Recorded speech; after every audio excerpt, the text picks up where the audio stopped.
Hey guys, सो आज की video में आपको बताऊं किस तरीके से आप अपनी हाइट को इंक्रीज़ कर सकते हो और क्या क्या उसमें फैक्टर्स इंक्लूड होते हैं, किस एज तक आप उसको कर सकते हो, क्या क्या आपको सप्लीमेंट्स वगैरह जो भी मैं आपको बताऊं क्या क्या आपको करना होगा, किस तरीके से आप आपके हार्मोन्स को या हार्मोन जो भी बोलते हैं उनको आप किस तरीके से बैलेंस में लाओगे, वो इस वीडियो में आपको सब बताऊंगा। आई नो ये वाली वीडियो काफ़ी दिनों बाद में आई बिकॉज मेरी कैमरा का चार्जर जो था वो ख़राब हो चुका था। इस वजह से मैं अपनी बैटरी को चार्ज नहीं कर पा रहा था, इसलिए बहुत दिनों बाद में मैं अब ये वाली वीडियो रिकॉर्ड कर रहा हूँ।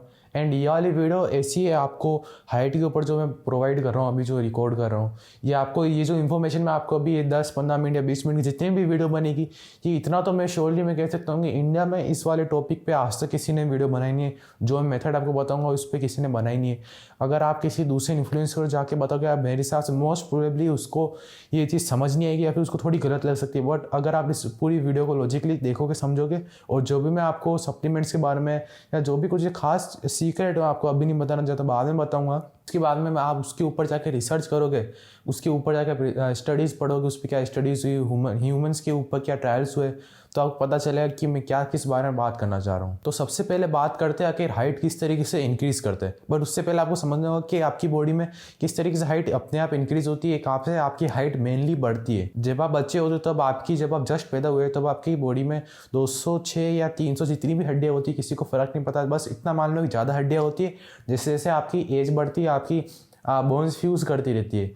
तो उसमें आपके जो नी जॉइंट होता है, नी जॉइंट और आपके यहाँ पे रिस्ट जॉइंट, यहाँ पे ग्रोथ प्लेट होती है। और मेनली स्पाइन में भी आपके पीछे जो होती है वर्टिब्रा जो भी बोलते हैं उसको, वहाँ पे भी आपकी ग्रोथ प्लेट्स वगैरह होती है मेनली। बट आपके कहा जाता है कि आपकी नी में और रिस्ट में होती है। और आपके एज के साथ में धीरे धीरे वो क्या होती है, जैसे स्टार्टिंग में कार्टिलेज की होती है। कार्टिलेज यानी कि सॉफ्ट टिश्यू होता है एक तरीके से, जो सॉफ्ट बोन टिश्यू कह सकते हैं। जैसे आपके ईयर भी उसी से बना होता है, नोज उससे बनी होती है, तो सॉफ्ट टिश्यू होता है। सॉफ्ट टिश्यू इसलिए होता है ताकि वो धीरे धीरे वहाँ पे डिवाइड कर सकते हैं। उसमें भी अलग अलग टाइप की वहाँ पे सेल्स होती है, osteoblast cells and osteocytes. Osteocytes जो कि मेच्योर रहती है, और ओस्टियोब्लास्ट जो आपकी लेयर के ऊपर होती है, थोड़ी जो डिवाइडिंग आपकी इमेच्योर कह सकते हैं, वो डिवाइड करती है ओस्टियोब्लास्ट। तो मेनली कार्टिलेज, वहाँ पे आपके कार्टिलेज जैसा कुछ सॉफ्ट टिश्यू होता है ताकि वो डिवाइड कर सके। वहाँ पे आपके हार्मोन जाके एक्ट करते ताकि आपकी हाइट बढ़े। अब वहाँ पे क्या क्या हार्मोन जाके एक्ट करते हैं आपकी बॉडी में, कई वेराइटीज, मतलब बहुत सारे आपने ऐसे भी हार्मोन है जो ना उनके बारे में ना मैंने नाम सुना होगा ना आपने सुना होगा। बट बॉडी बिल्डिंग जो आप मेरे चैनल जिस चीज़ से रिलेटेड देखने आते हो उसमें मेनली हम बात करते हैं oestrogen, testosterone, progesterone, GH, IGF-1, पता नहीं जो भी जितने भी एक्सटर्नल जितने भी और बाकी सप्लीमेंट्स तो नहीं, एनाबॉलिक स्टेरॉइड जितने भी यूज़ करे जाते हैं वो सब एक तरीके से टेस्टोस्टेरोन के डेरिवेटिव्स ही होते हैं। बाकी उनका क्या क्या मैकेनिज्म होता है, तो अब उस पर ना जाके हम सबसे पहले बात करें कि हाइट से रिलेटेड कौन से मेन हार्मोन्स होते हैं। हाइट से आपको टेस्टोस्टेरोन का मेनली कोई डायरेक्टली कोई लेना देना नहीं है, इनडायरेक्ट लेना देना है, ताकि वो एस्ट्रोजन में कन्वर्ट होता है। फिर आपका एस्ट्रोजन उस पर वर्क करता है, वो आपको बताता हूँ। जो एस्ट्रोजन आपकी बॉडी में प्रोड्यूस होता है, भले ही आप मेल हो चाहे फीमेल हो, आपकी सबकी बॉडी में, अपन सबकी बॉडी में एस्ट्रोजन इनडायरेक्टली प्रोड्यूस होता है, जो कि मेल्स में जनरली टेस्टोस्टेरोन से कन्वर्ट होता है। एरोमेटेज एंजाइम की वजह से वो एस्ट्रोजन में कन्वर्ट होता है। और एस्ट्रोजन का मेनली वर्क जो होता है, वैसे तो उसके अलग अलग वर्क होते हैं बॉडी में आपके। मेन की बॉडी की बात कर रहा हूँ, फीमेल की बॉडी में उनकी अलग यूजेस होती है एस्ट्रोजन का। मेल की बॉडी में वो क्या करता है, अभी जिस बारे में हम बात कर रहे हैं हाइट से रिलेटेड, इसमें वो इसको जल्दी मेच्योर करता है। जो आपके कार्टिलेज सॉफ्ट टिश्यू होता है, जो डिवाइडिंग टिश्यू होता है, ग्रोथ प्लेट्स, यानी इनडायरेक्टली वो आपकी ग्रोथ प्लेट्स को क्लोज करता है। अगर आप सिंपल टर्म्स में समझना चाहो तो एस्ट्रोजन आपकी ग्रोथ प्लेट्स को बंद करता है, उनको रोक देता है। तब ग्रोथ प्लेट रुक गई, यानी कि आपकी हाइट बढ़ना भी अब वो बस आपकी पीक हाइट, मैक्सिमम हाइट पहुंच चुकी है। तो अब उसके बाद कितना भी कुछ भी कर लो, आपकी हाइट नहीं बढ़ सकती। बस एक सर्जरी होती है जिसमें आपकी जो बोन होती है उसके बीच में कुछ रोड सी डाली जाती है, फिर उसको धीरे धीरे टाइम के साथ में खोलते रहते हो। उससे आप 3 से 4 या 5 इंच तक आप आपकी हाइट को इंक्रीज़ कर सकते हो। वो एक अलग ही मैटर है, उसके बारे में बात करने का कोई सेंस नहीं है, क्योंकि वो सर्जिकल है। 7 से 8 लाख रुपए उसकी फीस तो नहीं, सैलरी भी नहीं, क्या बोलते हैं उसको, मतलब एक तरीके से चार्जेस लगते हैं इतना ऑपरेशन कराने के, जो भी मेडिकल प्रोसीजर होता है उसका। तो अभी तक आपने देखा कि एस्ट्रोजन जो होता है वो आपकी ग्रोथ प्लेट्स जो होता है उनको जल्दी बंद करने का काम करता है। इसलिए एडवाइस करा जाता है या फिर ये नोटिस करा जाता है, ऑब्जर्व करा जाता है, जो शब्द आपको अच्छा लगे वो यूँ समझ लेना आप, कि जो लोग भी प्यूबर्टी के टाइम पे, जैसे 12, 13, 14, 15 नहीं 12, 13, 14, इसके 15 थोड़ा ज़्यादा हो जाएगा, क्योंकि 12, 13, 14 है जो मेनली स्टार्टिंग जो एज होती है प्यूबर्टी की। इसके अंदर जिन चिल्ड्रंस के, जिन बच्चों के ऊपर बॉडी पे जनरली ज़्यादा फैट होता है, वो देखा जाता है कि उनकी हाइट जल्दी रुक जाती है। बिकॉज उस टाइम पे आपके प्यूबर्टी के टाइम पे एस्ट्रोजन ज़्यादा पीक करता है, जिसके ज़्यादा पीक करेगा उसकी हाइट जल्दी रुकने के चांसेस ज़्यादा होंगे। ज़्यादा नहीं, बहुत ज़्यादा होंगे। मतलब आपकी अगर आप प्यूबर्टी में आप हिट होने वाली है या आपके स्टार्टिंग वो एज हो चुकी है, तो आपको ये चीज़ सबसे पहले आपको ये देखना है कि आपका जो बॉडी फैट है वो ऑप्टिमम होना चाहिए। अगर आपका बॉडी फैट ज़्यादा है तो फॉर श्योर आपकी बहुत हाई चांसेस है कि आपकी हाइट बहुत जल्दी रुक जाएगी, जितनी आपकी बढ़नी चाहिए थी उससे पहले रुक जाएगी। और उसके बाद में आपने जस्ट सपोज आपका जो बॉडी फैट है वो एकदम ऑप्टिमम है, उसके बाद में भी आपके क्या क्या फैक्टर्स हो सकते हैं कि आपकी ग्रोथ प्लेट रुक जावे। ये इंक्लूड करता है अगर आपकी बाद में ऐसे कोई फ्रैक्चर हो गया या फिर आपके कोई बचपन से आपके कोई मेडिकल या कुछ दवाई ऐसी कुछ अस्थमा या फिर ऐसे कुछ ब्लड रिलेटेड आपकी कोई प्रॉब्लम है या आपकी कोई ऐसा कुछ खास कभी लगी हो, या जिम में अगर आप एक्सरसाइज करो तो आपकी कोई इंजरी हो गई हो नीज में या फिर रिस्ट में, तो उससे भी आपकी जो हाइट है वो जल्दी रुक सकती है। पर क्या इसका मतलब ये है कि जिम से आपकी हाइट रुकती नहीं? बिकॉज जितने भी प्रोफेशनल प्रो बॉडी बिल्डर्स है वो सब ने लगभग 13-14 की एज में स्टार्टिंग करी होती है उनकी करियर की, और उनकी सबकी हाइट लगभग अच्छी होती है, उनकी सबकी हाइट ज़्यादा ही है मोस्ट ऑफ द जितने भी फेमस बॉडी बिल्डर उनकी। तो बात करते हैं कि कैसे आप अपने GH को, IGF-1 को और ग्रोथ हार्मोन को इनको इंक्रीज कर सकते हो। बिकॉज ये जो हार्मोन होते हैं ये मेनली आपके ग्रोथ प्लेट को वहाँ पर जाके स्टिमुलेट करते हैं, आपकी बोन ग्रोथ के लिए, ओवरऑल बॉडी के डेवलपमेंट के लिए, आपकी स्लीप के लिए ये काफ़ी ज़्यादा बेनिफिशियल होते हैं।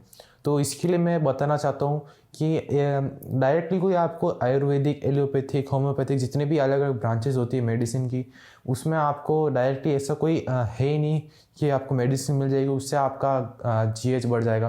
कुछ कुछ होते हैं जिसके बारे में अभी ऑफकोर्स बात करूंगा, तब मैं वीडियो बना रहा हूँ, बाकी तो बनाता क्यों। तो सबसे जो मोस्ट कॉमन, जो सेफेस्ट, जो आप वैसे तो कंज्यूम करना इंडिया में मिलना मुश्किल है, वैसे आराम से मिल सकता है वैसे तो आपको, बट आपको यूँ लीगली एक तरीके से वो लीगल ड्रग नहीं है, बिकॉज ह्यूमन पे उनका अभी तक अप्रूवल आया नहीं है। वो एक तरीके से रिसर्च पर्पसेस के लिए एक वो ड्रग है जो बिक रहा हुआ है। एक्चुअली एक ड्रग भी नहीं, उसे साम है, सेलेक्टिव एंड्रोजन रिसेप्टर मॉड्यूलेटर। अब आपको लगेगा साम से तो एस्ट्रोजन, टेस्टोस्टेरोन वो सब कम ज़्यादा हो जाता है, आपका टेस्टोस्टेरोन कम हो जाएगा जिससे आपका मसल लॉस होने लग जाएगा। मैं आपको कुछ गलत चीज़ बता रहा हूँ, नहीं, मैं बात कर रहा हूँ MK677 की, आइब्यूटामोरिन। आइब्यूटामोरिन ये जो क्या करता है, इसकी एक 2 साल की स्टडी मैंने बहुत टाइम पहले पढ़ी थी, एक्चुअल नंबर्स मेरे को याद नहीं है, बट जो भी पार्टिसिपेंट्स थे उनको 25 mg, मतलब जो पिल फॉर्म में आता है 25 mg इसको रोज उनको दिया गया था। स्टार्टिंग में देखा गया कि उनकी जो एपेटाइट लेवल्स थी, उनकी जो भूख का लेवल था वो थोड़ा सा इंक्रीज हुआ, बॉडी में वाटर रिटेंशन हुआ, और उसके अलावा उनके जो ग्रोथ हार्मोन था वो 82 या लगभग 80% रफली अपन देखा जाए तो 80% तक वो उनका GH बढ़ा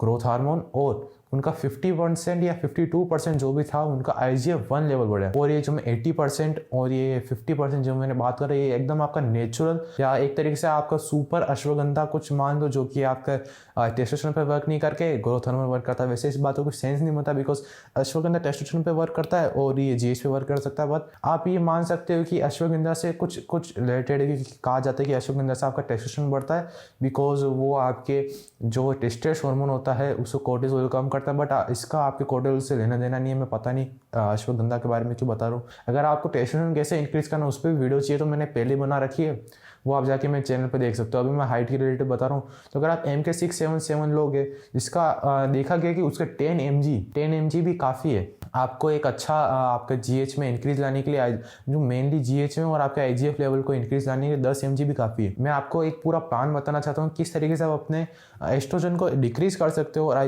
GH को इंक्रीज कर सकते हो, बिकॉज एस्ट्रोजन आपके उसको ग्रोथ प्लेट को जल्दी बंद करने का काम करता है, और ये GH और IGF-1 जितने मेनली IGF-1 जो होता है ये आपकी बॉडी के लिए उसकी ग्रोथ के लिए ज़रूरी होता है, और आपकी मसल ग्रोथ में भी आपका IGF-1 का रोल होता है, बिकॉज बॉडी बिल्डर वगैरह IGF-1 के भी अलग अलग टाइप के इंजेक्शन वगैरह आते हैं, जो वो एक अलग टॉपिक हो जाएगा। सिर्फ आपको बताना चाहता हूँ कि उसकी भी अलग अलग बॉडी बिल्डर्स इंजेक्शन वगैरह लगाते हैं। वैसे तो मेरे को डॉक्टर नहीं, बट मैं आपको बताना चाहता हूँ कि आप किस तरीके से आपके एस्ट्रोजन को इसको कम कर सकते हो। तो उसके लिए एस्ट्रोजन को कम करने के लिए मार्केट में या बॉडी बिल्डर जनरली एक क्लास ऑफ या जो भी ब्रांच ऑफ मेडिसिन का यूज करते हैं, जिसे बोलते हैं AI या आर्टिफिशियल इंटेलिजेंस या फिर एप्पल इंटेलिजेंस, ऐसा नहीं है, इसे बोलते हैं अरोमेटेज इनहिबिटर। यानी अरोमेटेज जो एंजाइम होता है जो आपके टेस्टोस्टेरोन को उसमें कन्वर्ट कर देता है एस्ट्रोजन में, ये उसको ब्लॉक करता है, मारता है, खत्म कर देता है, मर्डर कर देता है, जो भी आपको सही लगे समझ जाओ। तो मतलब एक तरीके से आपके टेस्टोस्टेरोन से एस्ट्रोजन में कन्वर्जन को रोकता है। बट कितना इसकी डोज लेवे, कितना इसको लेवे, कौन किस नाम से मिलता है बाजार में, वो सब भी एक बहुत बड़ी दिक्कत है। बिकॉज अगर आपने इसको ज़्यादा ब्लॉक कर दिया तो उससे भी प्रॉब्लम्स आ सकती है, क्योंकि एस्ट्रोजन जो होता है मेल बॉडी में एक तरीके से न्यूरो प्रोटेक्टिव होता है, यानी कि आपकी ब्रेन डेवलपमेंट के लिए काफ़ी ज़्यादा जरूरी होता है। 25 की एज तक आपका जो ब्रेन होता है वो डेवलप होता है, इसलिए जनरली एडवाइस करा जाता है कि 25 की एज तक तो आपको मिनिमम स्टेरॉइड्स नहीं लेने चाहिए, उसके बाद में लो तो वो आपकी मर्जी, वैसे तो उसके बाद में भी नहीं लेने चाहिए अगर आपको कम्पीट वगैरह कुछ नहीं करना, बाकी आपकी इच्छा, मैं कौन तो आपको बताने वाला कोई। अगर आपने इसे ज़्यादा ब्लॉक कर दिया तो आपकी ब्रेन डेवलपमेंट में दिक्कत आ सकती है। हार्ट पे भी एस्ट्रोजन का कुछ लेना देना होता है, जो कि इतना मेरे को पता नहीं, मैं आपको बताऊंगा भी नहीं क्योंकि मेरे को देख के मतलब भी नहीं, क्योंकि अपन को सिर्फ देखना है कि अपन कितना उसको डिक्रीज करना है। तो आपको मार्केट में एक दवाई मिलती है, मेडिसिन मिलती है, जो कि जैसे उसका तो पर्पस वैसे तो दूसरा है, दूसरे कैंसर में यूज़ करा जाता है वैसे तो उसको, अरोमेटेज इनहिबिटर एनेस्ट्रोजोल नाम है उसका, नाम है एनेस्ट्रोजोल। और लेट्रोजोल जो होता है वो थोड़ा ज़्यादा स्ट्रॉन्ग होता है, और एनेस्ट्रोजोल है वो थोड़ा वीक है, और अपन को वैसे भी सिर्फ डिक्रीज करना है, उसको लो एंड पे लाना है। इतना भी एकदम खत्म कर दोगे तो उसके भी साइड इफेक्ट्स होते हैं,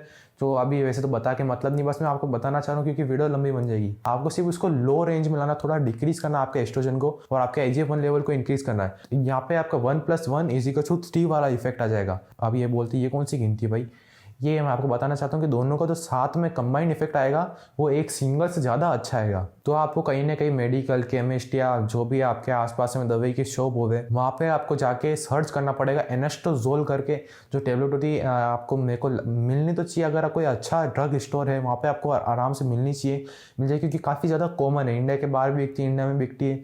इसका ड्रग का नाम बता रहा हूँ एनेस्ट्रोजोल, अलग अलग कंपनी इसको बेचती है, जो आपको सस्ती पड़े वो ले लेना। इसमें आपको लेनी है 1 mg। 1 mg की टेबलेट आपको खानी नहीं है, आपको बाय करनी है। 1 mg लेने के बाद में भी उसको आपको, अब 1 mg मतलब बहुत छोटी सी टेबलेट होगी, वैसे तो काफ़ी ज़्यादा छोटी होती है, उसके भी आपको 1/4 यानी आधे का आधा पोर्शन लेना है 2 दिन छोड़ के 1 दिन। अगर आपको लग रहा है कि मेरे को साइड इफेक्ट्स आ रहे, कुछ अच्छा फील नहीं हो रहा है, तो आपको 3 दिन छोड़ के 1 दिन उसको लेना है। एंड हाँ, मैं आपको एक मेन चीज़ तो बताना भूल गया कि आप एस्ट्रोजन को डिक्रीज कर रहे हो तो आपका नेगेटिव फीडबैक भी थोड़ा सा हिंडर होगा, उस वजह से आपका एस्ट्रोजन प्रोडक्शन उल्टा और बढ़ जाएगा। जो मैं आपको साइकिल बता रहा हूँ, जो हाइट इंक्रीजिंग साइकिल है, इससे आपका टेस्टोस्टेरोन और इंक्रीज होगा डिक्रीज होने की बजाय। पर क्या उससे हमको टेस्टोस्टेरोन इंक्रीज होने जैसे आपका 900 के आसपास रेंज में पहुंच सकता है। इससे अगर आप एस्ट्रोजन को अपने, जो मैंने आपको बताया 0.25 mg यानी 1 mg जो होता है उसका आधे का आधा अगर आप डोज कंज्यूम करोगे, तो उसकी वजह से आपका टेस्टोस्टेरोन भी इंक्रीज होगा, जो कि नेगेटिव फीडबैक की वजह से जो बॉडी को सिग्नल मिलता था कि एस्ट्रोजन ज़्यादा हो रहा है, तो टेस्टोस्टेरोन का प्रोडक्शन थोड़ा सा कम कर दो। तो अब यहाँ पे बॉडी को लग रहा है कि एस्ट्रोजन कम हो रहा है, एस्ट्रोजन की कमी हो रही है, तो बॉडी में सिर्फ एस्ट्रोजन को बढ़ाने के लिए बॉडी क्या करेगी, टेस्टोस्टेरोन का प्रोडक्शन बढ़ा देगी। पर बॉडी को पता तो है नहीं कि आप आर्टिफिशियली आपके एस्ट्रोजन को ब्लॉक कर रहे हो, तो उस वजह से आपका टेस्टोस्टेरोन बढ़ेगा, एस्ट्रोजन कम होगा, और आपकी ग्रोथ प्लेट का जो क्लोजेशन या जो भी क्लोज होती है वो थोड़ा डिलेड हो जाएगा। काफ़ी लंबे टाइम तक आपकी हाइट इंक्रीज हो सकती है। याद रखना, अगर आपने इसको ज़्यादा ले लिया तो इसके साइड इफेक्ट्स हो सकते हैं। आपको सिर्फ इसको अपने एस्ट्रोजन को लो रेंज में लाना है, 0.25 mg आपको लेना है 2 दिन छोड़ के, या फिर 3 दिन छोड़ के एक बार लेना है। वो आपको कैसा फील हो रहा है उस पर आपको उसके अकॉर्डिंग लेना है। और इस साइकिल को मिनिमम कितने टाइम तक, मिनिमम आपको 5 से 6 महीने तक चलाना है। और मैंने आपको अभी मेन ट्रिक बताया नहीं कि आपको MK6 किस तरीके से लेना है। आपको MK जो है उसको आपको रात को मेनली लेना है, रात को सोने से आधे घंटे या 1 घंटे पहले, बिकॉज को आप लेोगे तो उससे आपका जो आपको भूख लगती है, जो आपका लेप्टिन हार्मोन होता है, जो भी ग्रेलिन हार्मोन होता है, जो कि आपकी एपेटाइट, जो कि आपकी भूख को बढ़ाता है, वो इंक्रीज होगा। अगर आपने दिन में सुबह खा लिया और जस्ट सपोज आप कटिंग करना चाह रहे हो, कट पे हो, तब तो उससे बहुत ज़्यादा दिक्कत आ सकती है। और इससे थोड़ा सा बॉडी में वाटर रिटेंशन भी होता है। मतलब अगर आप बल्क पे हो तो ये आपके लिए एक पता नहीं, आप बहुत अच्छा सप्लीमेंट कह सकते हैं, सप्लीमेंट तो नहीं शाम कह सकते, बिकॉज इससे आपके ना तो आपको टेस्टोस्टेरोन पे कोई लेना देना नहीं, आपके एस्ट्रोजन पे कोई लेना देना नहीं, आपके HPTH जो भी एक्सिस होती है उस पर इससे इसका कोई लेना देना नहीं है। ये आपके जो ग्रेलिन है, जो आपका भूख वाला हार्मोन है, उसके थ्रू आपका GH बढ़ाएगा, ग्रोथ हार्मोन, उससे फिर आपका लीवर में जाकर IGF-1 इंक्रीज होगा। और आपको इसको 10 mg लेना सोने से पहले। अगर मैं जितनी भी वीडियो अभी तक बनी इसको समराइज करूं तो मतलब आपको जो बाजार पे जाना है, मार्केट में जाना है, वहां से आपको एनेस्ट्रोजोल खरीदना है, 0.25 mg आपको कंज्यूम करना है 2 दिन छोड़ के 1 दिन, या फिर 3 दिन छोड़ के 1 दिन, जैसा भी आपको फील हो रहा हो। और आपको MK677 आपको वेबसाइट से क्रोम पे जाके आपको बाय करना पड़ेगा, लगभग 2-3 हज़ार रुपये का मिलता है, 90 गोली आती है। मैं कंपनी का नाम नहीं बताऊँ क्योंकि मेरे को प्रमोशन करना नहीं, बिना बात ही किसी कंपनी का। और उसको आपको रात को लेना है 10 mg, जो भी उसकी सर्विंग साइज होती है वो आपको देख लेना, 2 mg 3 mg कितने हैं, उसके अकॉर्डिंग आपको 10 mg आपको सोने से पहले लेना है। बस ये 2 चीज़ आपको करनी है। क्या इससे कोई साइड इफेक्ट होगा? हाँ, कुछ साइड इफेक्ट्स हो सकते हैं, जैसे कि आपके बोन मिनरल डेंसिटी आपकी थोड़ी सी आपकी लो हो सकती है, कम हो सकती है, बिकॉज आप एस्ट्रोजन रोक रहे हो। एस्ट्रोजन का रोल होता है बोन मिनरल डेंसिटी को मेंटेन करने में,